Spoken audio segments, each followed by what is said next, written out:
Hello, and welcome to another episode of Sincerely Agile with Mary.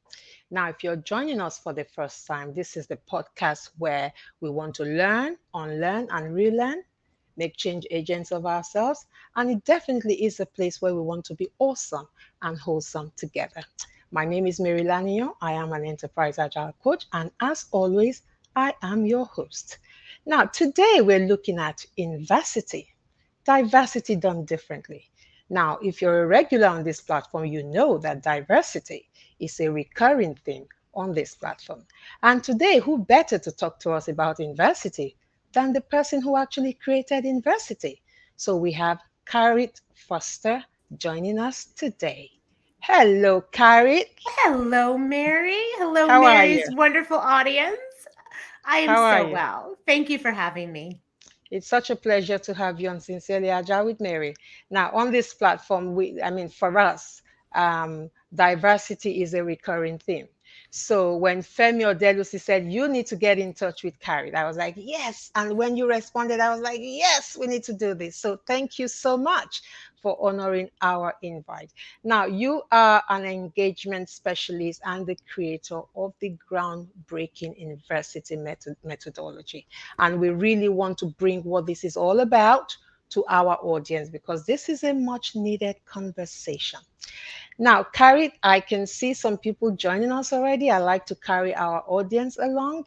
I see Ronke is here. Hello, Ronke. Ayo Alabi is here. Grace, and we have Omondi Peter. Nice to have you all here. Thank you so much for joining us. And we've got Lorna Curie. I think this is someone from your network, I believe. Yes. Thank you so much for joining us, Lorna. Thank you so much. And we have Ronke, and we have my mom from Arizona joining us. Oh, Thank you so much, everyone, for joining us. Now, Carrie, I'm just going to read your bio so that our audience can get to know a little bit more about you. And I've got your bio right here with me. Now, Karith Foster is a speaker, humorist, and author of the best selling book, You Can Be Perfect or You Can Be Happy, and the creator of INVERSITY, a revolutionary way to address diversity, equity, and inclusion. She has been featured in two hit documentaries, a former co host of IMOS, and a regular on national TV where she shares her independent views with the nation. She helps organizations DEI leader navigate through issues and empowers the leader with the university approach and tools so that they can guide their staff in DEI conversations. Karith has also appeared on Oprah, The Today Show, and The View. Her humorous and thoughtful TEDx talk, The Art of Defying Stereotypes, Learning to Be True to Your Voice, has garnered accolades nationwide. Karith is the CEO of INVERSITY Solutions and the founder of FRAME, the Foster Russell Alliance for Meaningful Expression, a nonprofit whose mission is to inspire free speech, inclusion, social change, and empowerment through education. Now, that is such an impressive bio, Karith. You are welcome to Sincerely Agile with Mary once again. thank you. Thank you, Mary. So, Carrie, tell me, how have you been for the past 2 years when we have, all collectively experienced such a Oh, difficult time? How have you navigated that, both from a business perspective and from a personal perspective? sure. Well, obviously, the last few years kind of threw everyone for a loop. It was a global experience, right? So it didn't matter where you were on this planet, Hmm. you felt it. You Yeah, felt it. yeah, And you had to learn self care so that you could navigate it and not fold to the chaos that was around us, not succumb to the isolation. And I think that was probably one of the greatest traumas that we all faced was being disconnected from one another. I mean, yes, technology is wonderful and amazing, and we can do this from two separate countries. But to be in another person's presence, to be in their energy field, to be able to look someone directly in the eye, have a face to face conversation. Um, there's something very special to that, and that should never go away. And unfortunately, we did have to put a lot of that on pause. So there was a lot of reckoning, right, while we were going through that as to how we were going to conduct business. A lot of people had to pivot, myself included. I had a full year of speaking engagements, and March 2020, they all went away. That was my income for the year, gone. So I had to learn to pivot, and had to learn how to create programming that I could, take virtually. And from it came my book, which is a wonderful thing. So, you know what I mean? Like, it was a time where a lot of people got to rest, which they probably needed. A lot of people got to collect themselves, and a lot of people got to ask, where do I want to be? What do I want to do? And I was one of those people. I have a family. I am, I had a business that I had to figure out how I could keep it alive and thriving.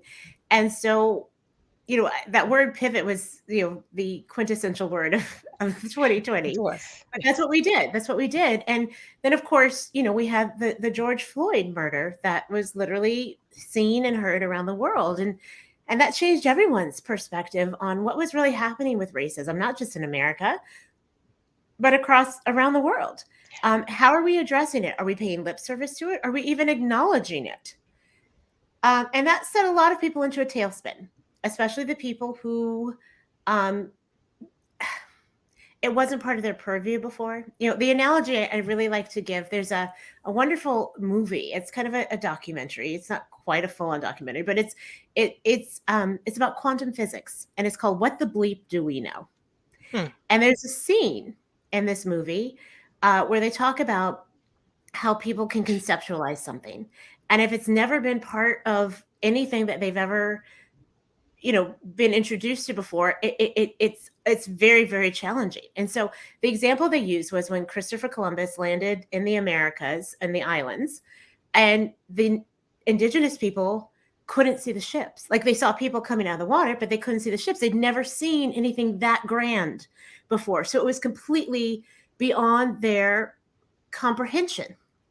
Absolutely. And I felt like that's kind of what racism was for a lot of people when the George Floyd thing happened.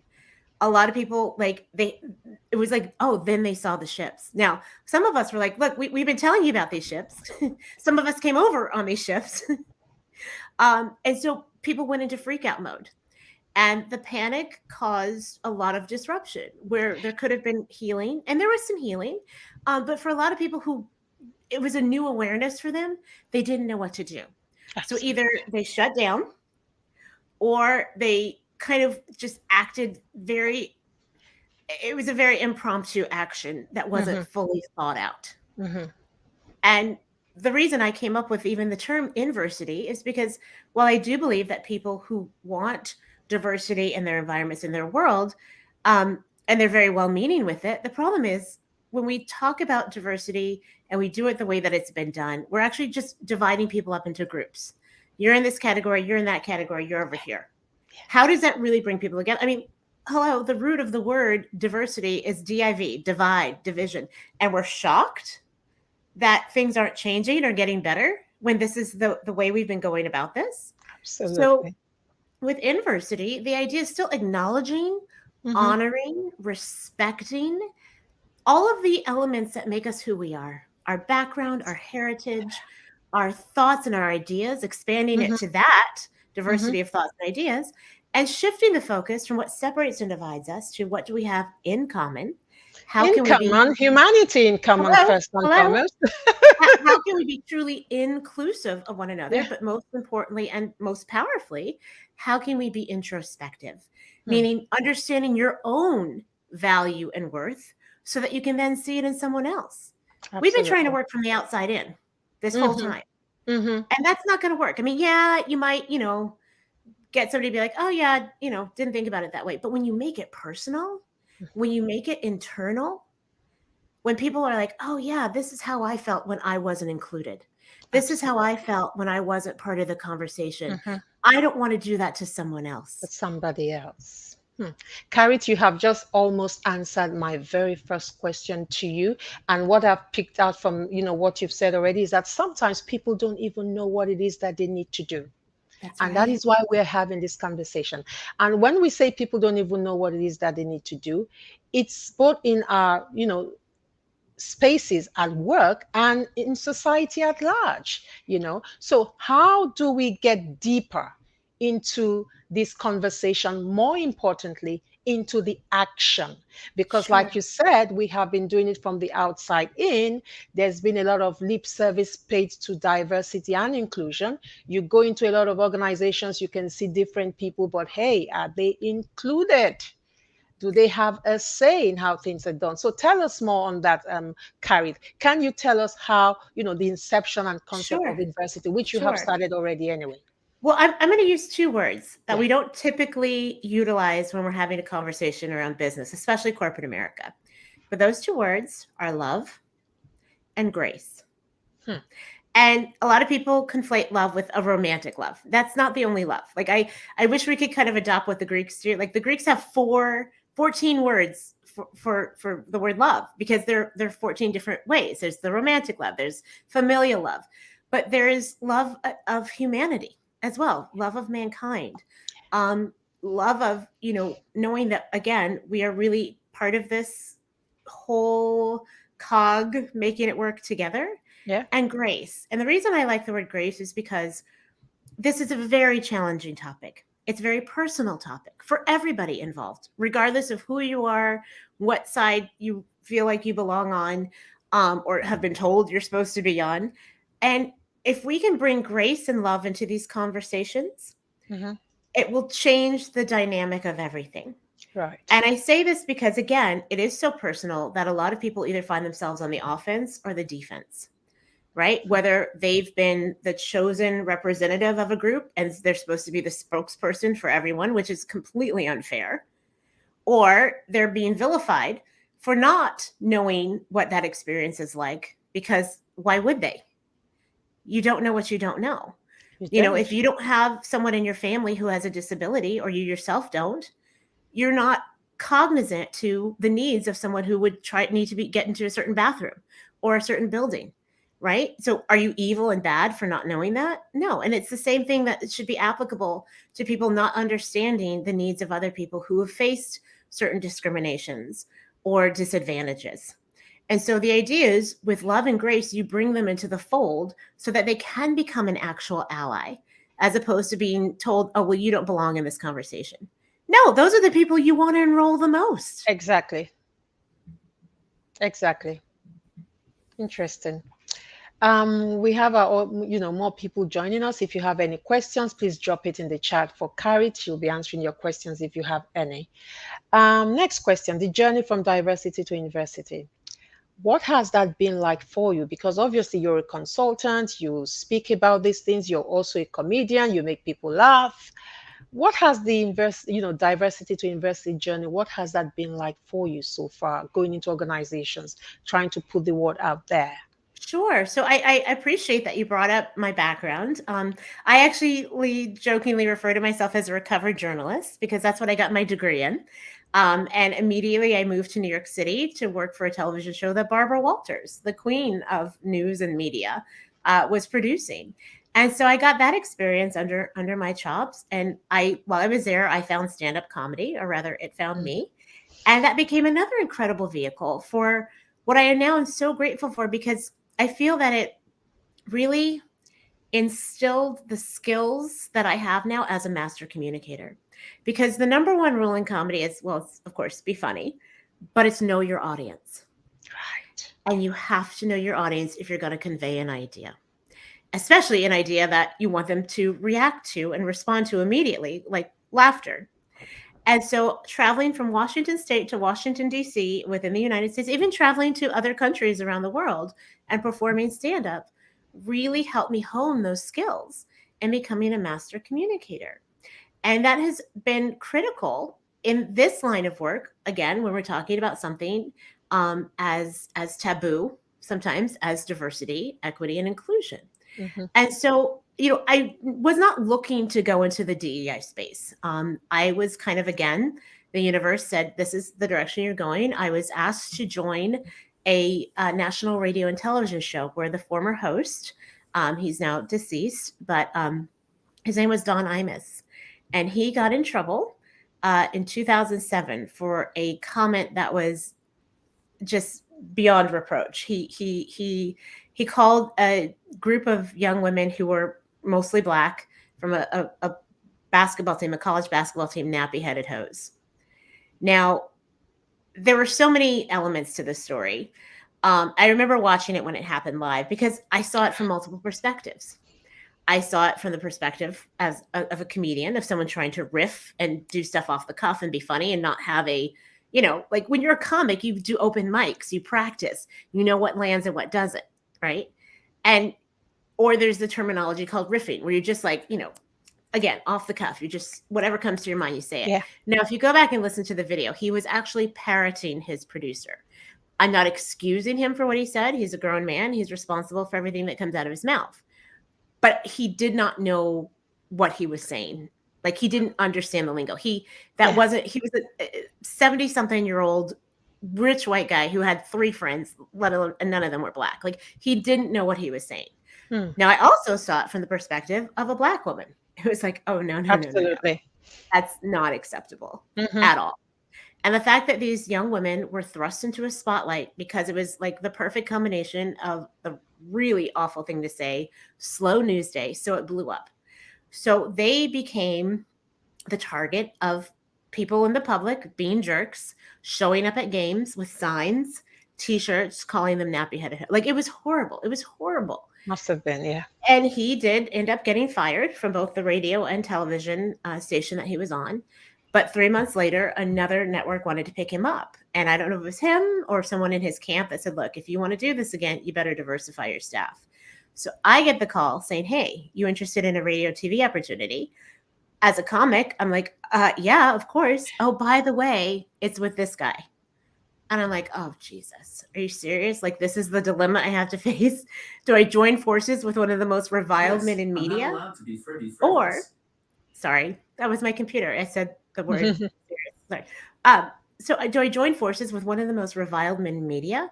Or do I seize this as an opportunity to be representation where there is none? Exactly. And at the time, Oprah did not have her daily show still here in America. She hadn't started her network yet. There was no Shonda Rhimes or Viola Davis or Carrie, not that those 4 women make up for the deficit of representation, but I remember thinking, if I don't do this, somebody else will. Absolutely. And they may not be as responsible. And so that was kind of my entree into the world of diversity and inclusion and learning and having a conversation about it on a national platform. I mean, the idea was, let's help me talk about race and racism. Well, that's no small feat for one person, but I'm willing to try it. I was willing to take it on because, again, if I didn't, who would? And would they do it in a really thoughtful and compassionate way? Right. That was a huge platform, obviously. And like you said, it was a dilemma, but you then had to weigh the options to say, you know what? This is an opportunity for me to use this platform the right way. And I think it actually touches on one of the things you've asked us to do in your book, which is, it's not about, what is happening to me, but what is happening for me. Yes. We will hopefully get to that in your book. Now, you have given the world INVERSITY, Karith. What has the feedback been like from organizations, for example, you're engaging with? And when they actually reach out to you, what are they looking for? What problem are they looking to solve when they reach out to you? Well, I always ask them that, as a matter of fact, before I take on any clients. Why do you want to bring INVERSITY into your organization? Are you being proactive or are you being reactive? Right. Are you looking to check a box? Or are you looking to create a healthy culture? Are you in panic mode? Or do you want to build on something great that you already have? And so the response that I've gotten with INVERSITY, because it is it's a different way to do diversity, right? Most people, once they experience it, even if they've, been a little gun shy because this is, something new, they are like, this is amazing. Where has this been all of our lives? All along, yeah. Right? And I'm like, I'm not reinventing the wheel here. Like, I don't know if you remember when you were a little kid, when you would take a shower and the shower stream would be really strong and the shower curtain would stick to you. And it would just ruin the whole experience. Absolutely. Right? And then a few years back, some genius, I don't know who he or she is, but they're like probably living on their own island in the Bahamas somewhere, invented a shower curtain with a curve. Uh, And it completely changed the experience, right? change the You still experience. have to Yeah. shower, Mm-hmm, right? We still have to have these conversations. mm-hmm, That's what I did with diversity. We still talk about the serious stuff. We talk about the mm-hmm, realities. We talk about the uncomfortable things, but we do it in a way that completely changes the experience so that A, everybody feels included in the conversation, and B, we can reach the conclusion that this isn't about right or wrong or good or bad. This isn't about these binaries that we have, put on ourselves for most of our lives. mm-hmm. This is about learning to respect another person as your fellow human being, learning to communicate more effectively, learning to be more compassionate, learning to listen, actively listen, Mm-hmm. and learning how to respond so that instead of there being a stalemate within the conversation and it, just blowing up into this powder keg of drama, which costs companies a boatload of money, by the way, Absolutely. let's give people the skills to work it out. And Mm-hmm. that does not mean we have to leave holding hands singing kumbaya. All right. Yeah. This isn't about changing people's belief systems, it's about our behavior. It is totally about our behavior. When Femi told me about university, the first thing that came to my mind was, of course, inward. And I was thinking of self. And I was saying to myself, you know what?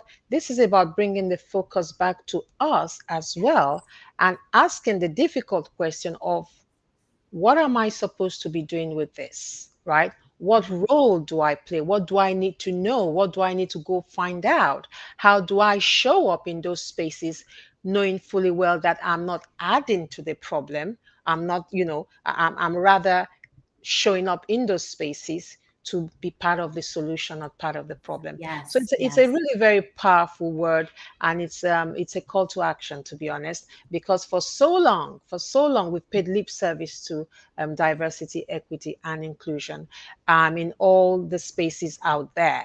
And like you said, you need to those who are experiencing it, they know what they are feeling, they know what they are going through. So for example, if I'm not on a wheelchair, I would never know what someone who uses a wheelchair all day long, what they're going through. I might see it at a distance, but I'm not in that space, I'm not in their yes, shoes. I can't even walk a mile in their shoes. So it is so important that we very critically ask ourselves those questions to say, what are we doing to yes, be yes. a solution in that space, adding to the solution and not adding to the problem.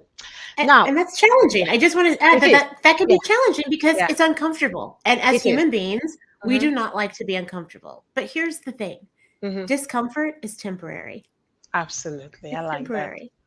I like that. And it is so true. We shy away from difficult conversations. And that is so, that's a good segue into this next question, which is how university is applicable to the agile world. Because agile is about creating safe spaces. What do you say to that?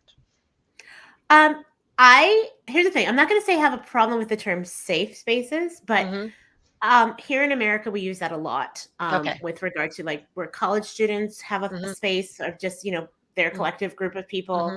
so that they can feel like, there's nobody from another organization or group or population that's there to judge them or, make them feel uncomfortable again. I am a bigger fan of the Mm-hmm. term brave spaces Brave. I like that. because within a brave space, what you're saying is everyone is welcome to show up as who they are, their authentic selves, using their voice, their thoughts, their words, their ideas. Mm. And but the flip side is the people who are also there have to be brave enough to hear it and not just Absolutely. immediately take offense and immediately want to, go in their shell because if we stop talking to one another, and this is Mm-hmm. why I am such a free speech advocate. It's not that I'm for hate speech, of course not. But how do you fight hate speech and bad speech with better speech? Mm-hmm. Right? And if we just shut people down, first of all, those people go underground, which is the Yes. last place we really want them, Mm-hmm. right? Because we need to know what people who aren't on the, right side of things are doing. Yeah. But also, if we stop communicating, and this is applicable for every relationship that exists, Mm-hmm. a boss, an employee, a spouse, a Yeah. parent, a child. If we Hmm. stop talking, the relationship doesn't evolve. It does We not. stop making progress, Hmm. right? And, as far as the world of agile, you have to be in really good, effective communication to Absolutely. make things happen. Hmm. And it's Hmm. the same around the conversations of diversity and inclusion. Yes, it will be uncomfortable. Yes, there will be some harsh truths that come out. But when we learn how to communicate, when we learn how to listen, not just with our ears, but with our eyes, Hmm. seeing someone's body language, like their tone, there are so many times when, perfect example, the question, where are you from? Right? That can mean so many different things to so many people. Some people's like, oh, where are you from? Like, you have an accent. So they want to say, I know somebody from there, or I have, but for some people, where are you from is you don't belong here. Hmm. Right? And so that's why it's so important that we don't just shut down when we hear somebody say something. We have a comeback in the form of a question. Well, why do you ask? Where did that come from? And something we may have completely misinterpreted as awful Absolutely. was innocent. Very innocent and perhaps even leading to some kind of relationship as well. Exactly. Exactly. Amazing stuff. Amazing stuff. Talking about, this being applicable to the world of Agile, I mean, everything you said is just so apt.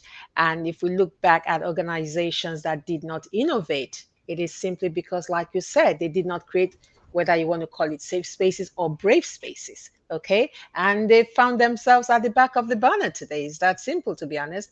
And talking still about diversity and inclusion within our organizations, even within the tech spaces, you find organizations that are building technology for the world, but there's no diversity within that organization yet. You're building, devices and things for the whole world, and it's not reflective. Your workforce is not reflective of that diversity, and you're actually doing yourself a disservice. That is what this Yes. means, as far as I'm concerned. Without question. Without question, absolutely. We've got some comments here. Ronke says discomfort is temporary. Love that. Every problem/situation has an expiring date. Absolutely. And Lorna says, yes, the same way I saw Dave Chappelle stand up, seeing it from all sides, I thought that was a gift. This was in response to what you said earlier on. And then we have someone else. We are living in a sensitive world today. Absolutely. Now, Yes, which is why this is grace and love is so important. it's so important. But however, I want to look at this from the flip side. We live in a very sensitive world today. I really love this comment. And could that, and I use the word could, and I'm particularly asking this because you are a humorist, could that have robbed us to some extent the ability to banter? Oh, without question. I mean, the two films I was in, Mm, the documentaries, one is called Can We Take a Joke? mm-hmm, Which came out in 2016, I believe, 2015, 2016. And my husband, who's Australian, says if he'd made that movie, it would have been the shortest film ever because it would just been a series of people going, no, no, nah, no, we can't take a joke. But it was a documentary based on a conversation that a mm, comedian had who said he no longer wanted to perform on college campuses mm, because the audience were so hypersensitive mm-hmm. that you basically couldn't say anything.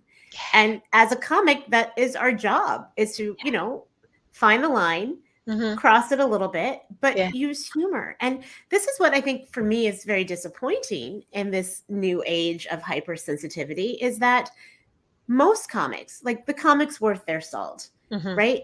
They are actually making fun of the absurdity of things like racism and sexism and anti Semitism, right? And they're taking that pain and applying humor to it so that there can be healing from it. I mean, look at some of the greatest comics that were out there. They're Jewish comics, people who went through the Holocaust. They're Black comics, people who had to deal with slavery and discrimination. I mean, and it's a healing mechanism, right? I mean, and the thing is, a really good comic can make Mm-hmm. anything funny, and that's the Absolutely. rule. All is But, fair in but love but and like you comedy, said, people could be, reading a different meaning to it. I mean, and look at what happened at the Oscars. Look yeah, at what well, happened at the Oscars. another whole other Yeah, like yeah. can of worms because that joke that Chris Rock did, had not been vetted. Like if it had been vetted, if there had been people like, because he just did that off the cuff, like Imus, right? It really took me back to that whole Imus thing. Again, another man talking about a black woman in her hair. Right. And the thing for me was Chris should have known better. Like, I know him, I know his family. They're not bad people. Right. But he should have known better. He even did the documentary Good Hair. Right. He has, well, an ex-black wife, but 2 black daughters. Like, he knows how sensitive. Like, so the fact that he did that, it was like, why? What were you thinking? Did Will Smith overreact? Absolutely. That was completely uncalled for. You don't go up and physically assault someone because you don't like what they said. Yeah. Again, free speech. We're entitled to it. Right? You handled it like men behind the closed doors. Right? And it just became, as far as I'm concerned, that was a distraction. Right. And we're fed with distractions regularly. What's the expression? Give them circus and bread. Fantastic. Thank you so much for your answers there. Comics help us broaden our own hearts and minds. Absolutely. Now, I love comedy. That's my pastime. I mean, from way back, I love comedy. I love to laugh. Those who know me will tell you right from when I was a child, I had this infectious laughter. When I start to laugh, everybody else starts to laugh. I love to laugh because what's the alternative? I don't want to cry. I want to laugh. And I love comedy. I love to watch, I love Seinfeld. I loved Friends. I love anything comedy. I love stand-up comedy. So do not be surprised if I'm in the United States one day and I show up. Oh, you better come to one of my shows, lady. I'm going to have you in the front row, VIP guest. VIP. Absolutely. Only the red carpet for you, Mary. I'll hold you to that. Lana's saying here also, George Carlin and Richard Pryor are still some of the greats. Absolutely. I absolutely love Richard Pryor. And we have another comment here. Do you feel that the brave space is also for the majority in a group setting? How shall a balanced group dynamic be achieved between the majority and the minority within the same brave space? I think that is an excellent question. And the reason I say brave space is because quite often people who are in the majority group don't want to hear what the minority group has to say because it's uncomfortable, because sometimes they're getting called out. But they have to be brave enough to hear that, to internalize it, and to be self-reflective about it. Because again, when you're separating people in groups, to me, and this is my personal opinion, and no one has to agree, but it just feels like it's like segregation 2.0. Like, I understand wanting to be around people who you have things in common with. And I'm not saying don't do that and don't have that, but I'm just saying we have to be very careful that we don't seclude ourselves to the point where there's no communication with people that we interact with on a regular and daily basis, because that just sets the stage for distance. It sets the stage for, really ill will and feelings. And, again, people just making these assumptions about somebody else without having knowledge. Like, how do we enlighten? How do we educate? How do we, and again, I'm not asking for people to be the spokesperson. I'm just asking for everybody to be brave. Absolutely. Because you have to use your voice. Like, I tell my children this all the time. You have to ask for what you want. You have to, and there are ways to do it. There are ways to, and again, not everybody's a master communicator like I am, which is why I go into these organizations to teach people how to have healthy conversations. And that takes me to my next question, to be honest. Amazing question. Absolutely. That takes me to my next question, which is, how can we infuse INVERSITY concepts and methodology to create spaces of belonging and compassion within our organization? Because like you said, a lot of people don't know what it is that they need to do. So this is about having that difficult conversation or healthy conversation. But how do we make that happen? Well, I tell people, I want you to care. Okay.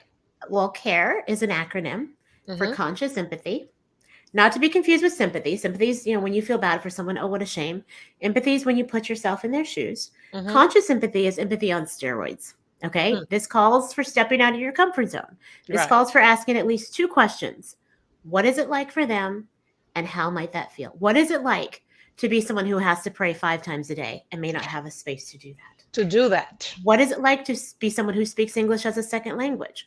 What is it like to be like, for me, I was the only Black person in any of my classes from second grade all the way up to my freshman year of university, right? And that became my normal. What is it like to be someone who is from a majority group and has never been around anybody but people from that group, and now they don't know the right questions to ask or things to say? What is that like for them? And how might it feel? How might it feel to be someone who's in a relationship with someone who they can't put their picture up at the office, right? Because of the questions, or because they're going to might be seen differently. What is it like to be someone who may be in a body that they don't feel like they belong in? Right. That's what conscious empathy is. And while we will never know exactly what it's like to be someone else, what we can do is develop a stronger sense of conscious empathy, so that at least we are aware that they are going through something that we may never understand, but we can still treat them as a fellow human being and be compassionate about it. The A in caring is active listening. And active listening is this: looking at somebody in the eye. Active listening is asking questions, reading their body language, not just hearing the words. Active listening, sometimes it's just being quiet. My favorite thing to say is the same letters that make up the word silent also make up the word listen. Interesting. And when we actively listening, what we're doing is we're letting people feel heard. And that is probably one of the greatest gifts that we can give another person. And guess what? When people feel heard, there is no equivalent difference between feeling heard and feeling loved.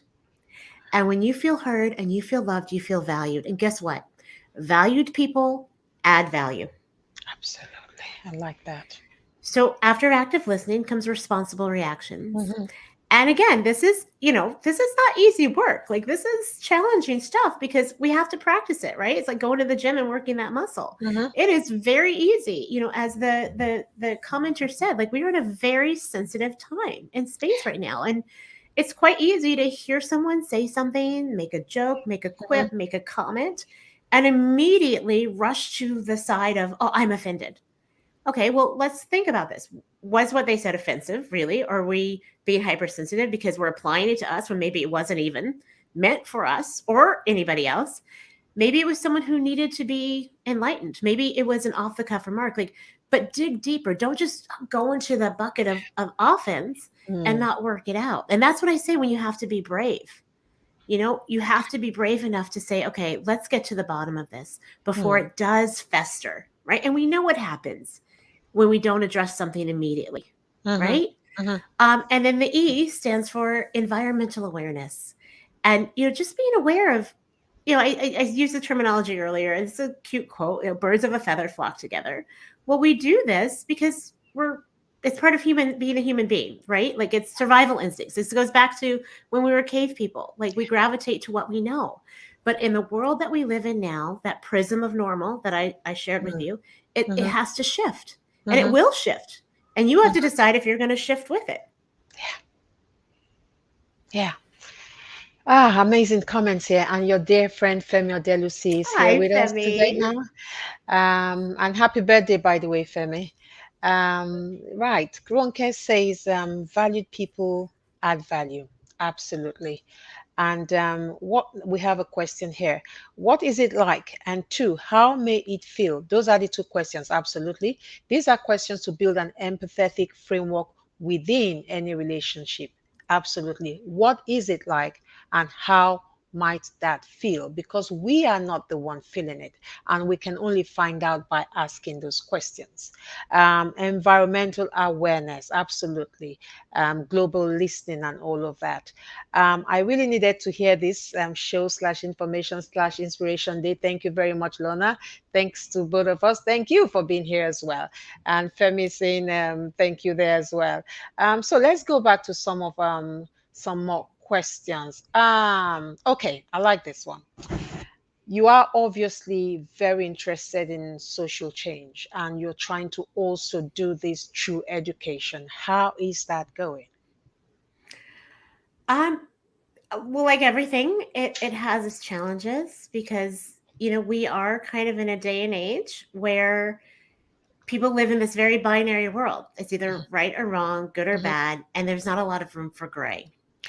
And this is why, again, I try to bring grace into the conversation. I try Mhm. to get people to understand that, it's not just a right or wrong. Like, we can't just Mhm. vilify someone or victimize them and have them live in that space. Like, that's just, it's not fair. And, Mhm. right now we obviously are in a very interesting time because now we're talking about new pronouns for people Yeah. and wanting to be respectful of that space, but also changing the paradigm of what many of us for our entire lives have known. And now we're being told, you got to do it this way now. Yeah. And it's like a mind twist for a lot of people. And, Mhm. I spoke at a college, a very prestigious college, about a year ago, and Emerson in Boston. And I had one of the students who presented as a female, but her pronouns were they, them. Okay. And they expressed how just infuriating it was that the people in their life weren't using those pronouns, and complete strangers, and just like, oh, like there's a lot of rage and anxiety there. And I said, well, may I ask you some personal questions? And they said yes. I said, well, how old are you? And they said, like, I 17, 18. I said, okay. I said, let me ask you this. How long did it take you to realize that this is who you are? And they said, well, it's been about a year and a half. I go, so it took you about 15, 16 years to get there. And you're expecting people to immediately be in the same place you are. And when I said it like that, when I framed it that way, they were like, I never thought about it like that. I said, Exactly. so, just have grace with the people who are catching up. Because I'm pretty sure most people aren't out to disrespect you or to hurt you. Like, I don't believe that the majority of human beings are like that. Now, listen, you got the outliers, you got the jerks on every side of the aisle. They exist without a doubt. But the majority of people are good people who Mhm. don't go out of their way to hurt other people. Absolutely. But we're all coming from these different places and spaces, different environments, Mhm. different backgrounds, different regions, and, different belief systems, and we're catching up. We are So catching up. we have to have grace with one another. We're definitely catching up. And I like the fact that you talk about being patient, being, having grace with one another. We have a question here. What if the other parties are not ready for either safe space or brave spaces? Well, you can't make people do or be something that they're not. No, you can't. It's just like, in a marriage, in a relationship, if your partner isn't ready, if they're not there, Mm-hmm. either you're going to wait it out, or you're going to say, look, you know what, if this is where you're never going to get there, then Yeah, we're going to have to sort this out, and absolutely. that doesn't mean that you absolve that relationship. It just Mm-hmm. means you don't let that usurp your energy, your Mm, time, and your attention, because guess what, there are energy vampires out there. absolutely. Absolutely. I And run this away from them. this is about self-care. Like, people Yeah, don't think about that being part of the DEI yeah, conversation, but it yeah. is. It is. Self-care plays a role in this as well. Mm-hmm. Because if we're not taking care of ourselves, we will fall prey to the anxiety, to the Absolutely. anger, Mm-hmm. to the outrage, right? We will. And if we want to be beacons of light and peace, we have to be okay with who we are. First and foremost, absolutely. And that just takes me to your book. Now, I've got my copy right here. I took it with me to Cancun. I love it. I took it on holiday with me. Great book, by the way. I'm more than halfway through now. Amazing right up there. Now, you can be perfect or you can be happy.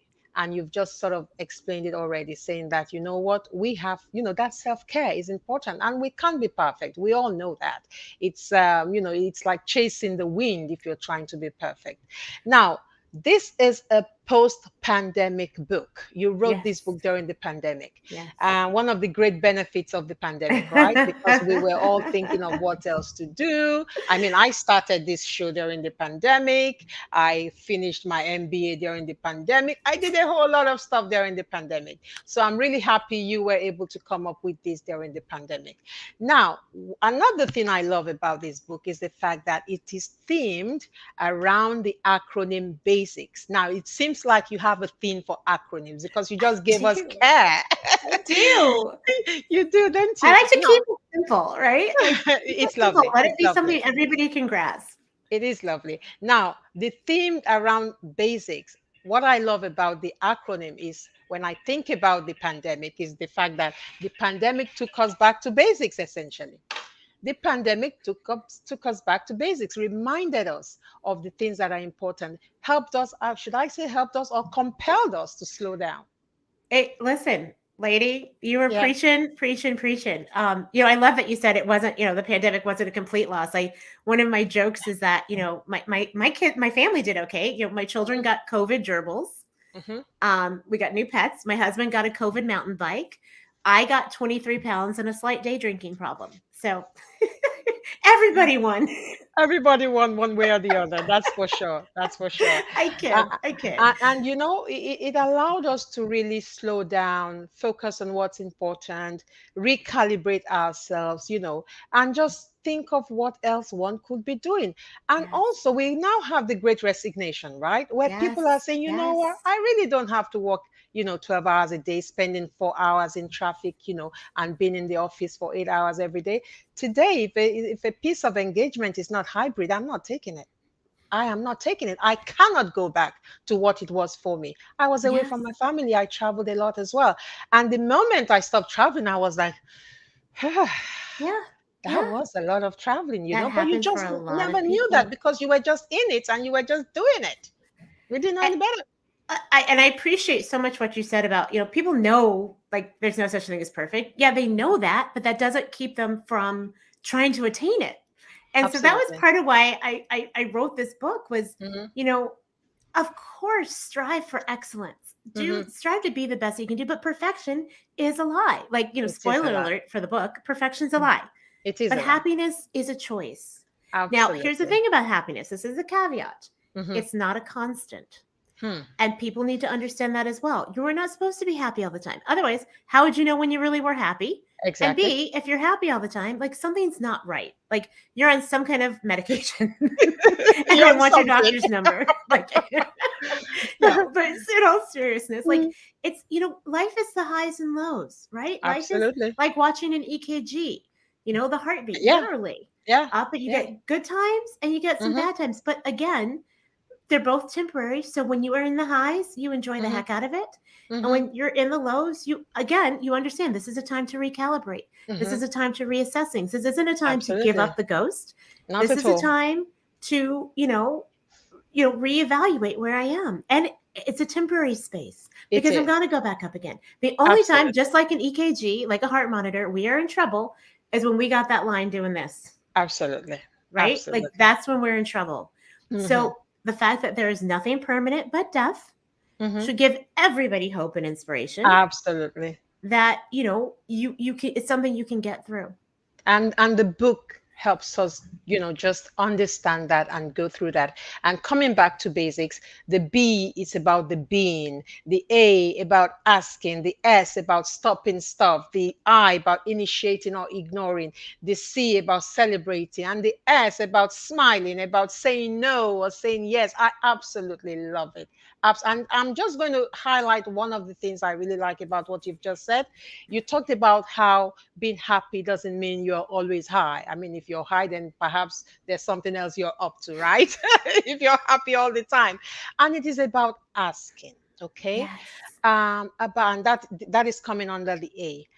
Asking why is this happening for me versus Yes. why Yes. is this happening to me. Yes. So when you take the stance of the happening to me, it's almost like you're a victim. Whereas when you take the perspective of why is this happening for me, it's empowering and it perhaps leads to some kind of action. Tell us more about this. This is so profound for me. Well, you described it so beautifully, Mary. And, things happen in life, right? Yeah. Good things and bad things. And it's very easy for Hmm. all of us to Hmm. have something horrible happen, like a relationship that wasn't working out, Hmm. a job that wasn't what we expected, a boss that's kind of a jerk, and Mm-hmm.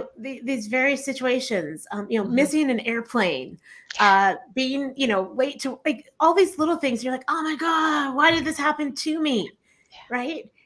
And it's easy again to kind of go into this victim role of this happened to me. Mm-hmm. But again, when we just those two little prepositions, to and for, when we juxtapose those Yeah. and say, why did this happen for me? Well, maybe Mm-hmm. your boss was a jerk because that wasn't the job you were supposed to be in. And you were supposed to feel uncomfortable and dissatisfied because you were supposed to be over here making your magic happen, Mm-hmm. making more Mm-hmm. money, Mm-hmm. doing something that was more fulfilling. Mm-hmm. Maybe that relationship didn't work out because it wasn't healthy. They were somebody who had issues that they were never going to be resolved.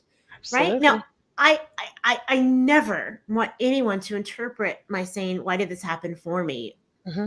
as that anybody asked for anything bad to happen, especially children, especially people who've been in abusive situations. That's nobody asked for that. Mm-hmm. But the Mm-hmm. for in these circumstances is, it happened for you to show you how strong you are.